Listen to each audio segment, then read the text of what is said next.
నీవు లేని అయోధ్య అమావాస్య కమ్మిన ఆకాశంలా కళావిహీనంగా ఉంది.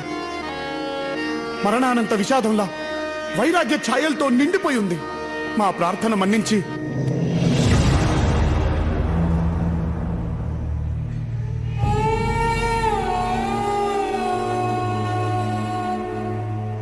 వచ్చేయన్నయ్య, మళ్ళీ నీతో కలిసి ఉండాలనుంది.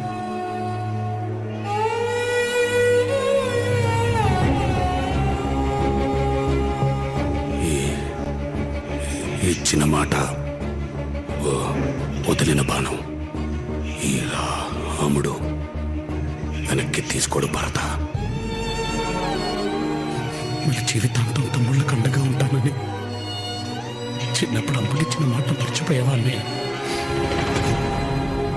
ఆ మాట ఇచ్చినన్నది మీరే ఎప్పుడో చెప్పేశారు.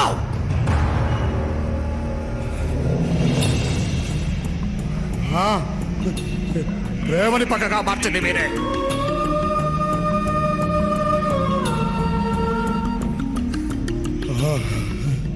అయిన వాళ్లే నన్ను చిన్న చూపు చూసి హేళన చేసినప్పుడు ఆ గుండె ఆ వల్ల రగిలిపోయింది.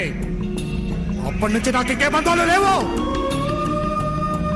మీరు నా భుజాల మీద నిల్చున్నా ఎంగిలిస్తే రాకుల్లో అన్నం తింటూ ఉంటే ఊస్తూ ఊరుకున్నా భరించాను. ఈలో ఒక్కడిగా గుర్తిస్తానని ఎంతో కాలం ఎదురు చూశాను.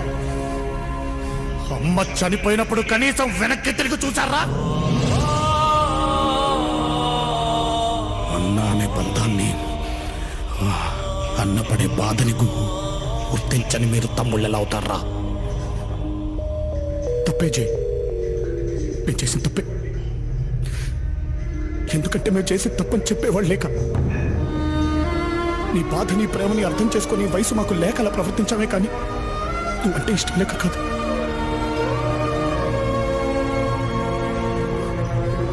అందుకే అనుకుంటా ముగ్గురం బ్రతుకుంటే కూడా అనాథల్లో పెరిగాం. మళ్ళీ నీ వల్లే అందరూ కలిసి వచ్చాయి. బంధం అంటే ఏంటో తెలిసింది. చిన్నప్పుడు నిన్ను దూరం పెట్టినప్పుడు నువ్వు పడిన బాధ ఏంటో ఇక్కడికి వచ్చిన తర్వాత ప్రతి క్షణం మేము అనుభవిస్తూనే ఉన్నాం అన్నయ్య. ఆనాడ రాముడు లేకుండా భరతుడు తిరిగి ఎలా వెళ్ళాడో తెలియదు, కానీ మా వల్ల మాత్రం కావట్లేదు అన్నయ్య.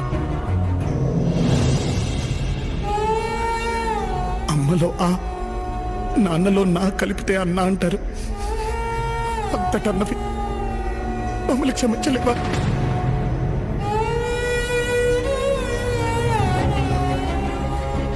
చిన్నప్పుడు అమ్మ చెప్పినట్టు నువ్వు లేకపోతే మేము ఉత్త లవకుశలమే. నువ్వు మా ముందుంటేనే మనం చేయి లవకుశలం. మనం అనేది నిజం చేయండి.